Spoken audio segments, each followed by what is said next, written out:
E aí galera da SpaceX, os bruxos da Zambuja, sou o professor Marcito aqui, fazer um comentário geral da prova então, de História, que eu acho que foi bem adequada, foi uma prova boa, não foi uma prova cansativa, e dentro do edital que ela se propôs, ela distribuiu bem as questões, sem aí termos polêmicos, questões polêmicas, bem objetiva, e objetiva sem ser aquela coisa decoreba, então achei a prova bem boa, tá? Aí eu tô aqui com o computador do lado fazendo algumas análises aqui então sobre as questões, começar a partir da questão 33, sobre a Idade Média, né, das classes ali subalternas, né, dos grupos subalternos que eram os servos e os vilões, né? Os vilões, por exemplo, não é uma nomenclatura muito comum, mas era uma espécie de, digamos, do que ficou daqueles homens livres do antigo Império Romano, que não chegavam a ser um senhor, não chegavam a ser um nobre, mas não era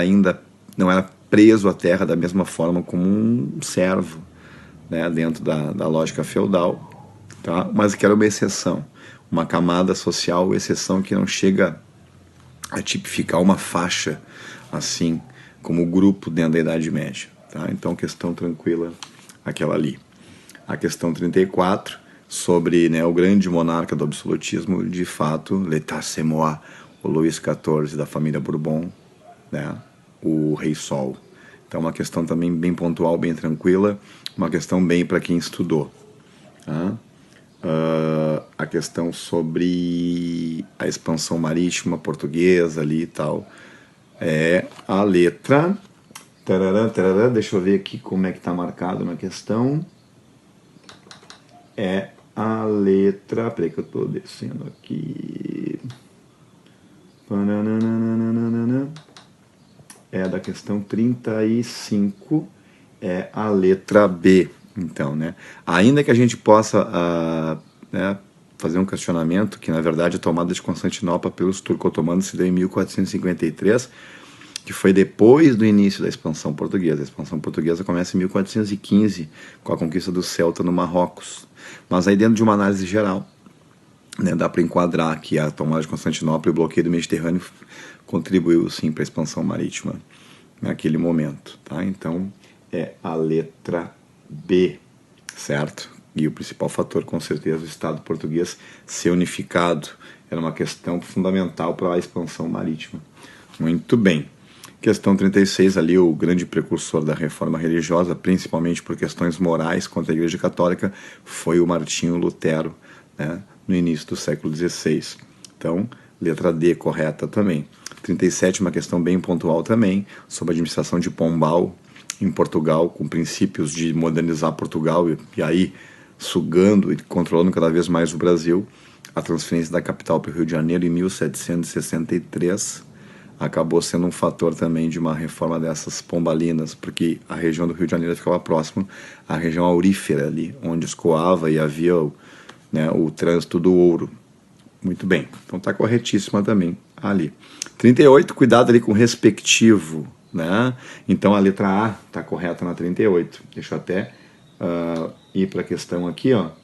A 38 fala sobre os luministas, né, e os principais vultos aí, e falava sobre filósofos e economistas, né? E dizia a questão ali, respectivamente. Se fala respectivamente, tem que seguir a ordem, né? E respectivamente, filósofo e iluminista seria a letra A, Voltaire e Adam Smith. Por que eu estou dizendo isso? Porque tem a letra D, que diz o Gournay e o Voltaire, né? O Gournay também fez parte dos economistas da época, lá dos fisiocratas, tá? Só que aí na questão tá alterada a ordem do respectivo ali, então não pode ser ele. Tá, gente? Muito bem aqui. Tratado de Methuen, ou Tratado de Panos e Vinhos, tá? Que é aquele tratado de Portugal e Espanha, Portugal e Inglaterra, desculpe, de 1703. Tranquila também essa questão, né? Vamos passar mais para baixo aqui.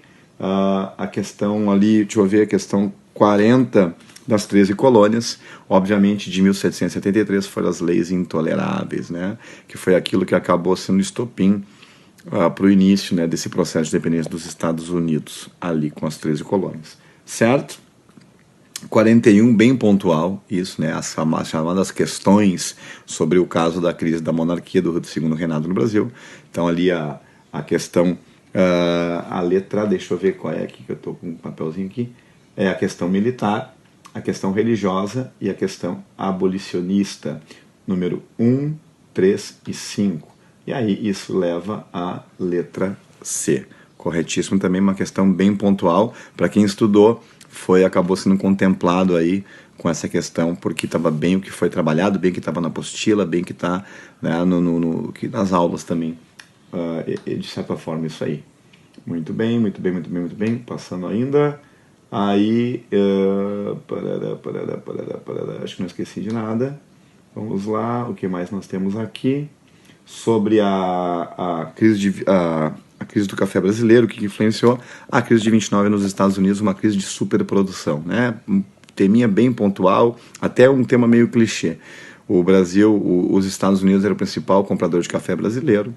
Então, quando houve a crise dos Estados Unidos, que devido à crise de superprodução, né, e um subconsumo, acaba então os Estados Unidos, né, cortando aí muito do consumo do café brasileiro, gerando então fazendo com que essa crise se estendesse ao nosso país também, certo? O que é mais ali? Sobre a Guerra Fria, sabemos, né, que aquela conferência dos não alinhados aconteceu na Indonésia, a conferência de Bandung, no sentido de vários países que eram colônias, que ficaram independentes, tentar criar uma linha neutra, não sendo nem subordinado ao bloco dos Estados Unidos, nem subordinado ao bloco da União Soviética, o movimento dos não alinhados, terceiro mundo, que aconteceu em 55 na Indonésia, em Bandung. Questão bem tranquila também, né? E a última ali, a questão do plano cruzado no Brasil, tá? Com o governo Sarney, né? Que é justamente aquilo que é uma das marcas da saída, né, do regime militar para a nova democracia, que foi, né, para a nova república, que foi justamente ali as questões ligadas às opções 2, congelamento dos preços dos produtos, congelamento do salário e também aí o gatilho salarial, cada vez que o produto chegasse a, por exemplo, um aumento de 20% da inflação, haveria o salário se equivalendo a ele também, né? E 1 e 2, 1, 2, 2 e 3, que é a letra C, então, né? Que seria, então, congelamento e o gatilho salarial. Então, uma prova bem distribuída, bem boa, uma prova dentro da apostila, dentro dos parâmetros do edital. Espero que vocês tenham ido bem, acho que quem estudou, quem se dedicou, foi premiado, contemplado e, pum, espero que ver vocês aí fardadinho, né? Aí, nessa nova vida, esse novo objetivo de vocês aí. Sou o Marcito, muito obrigado, gente, foi um prazer.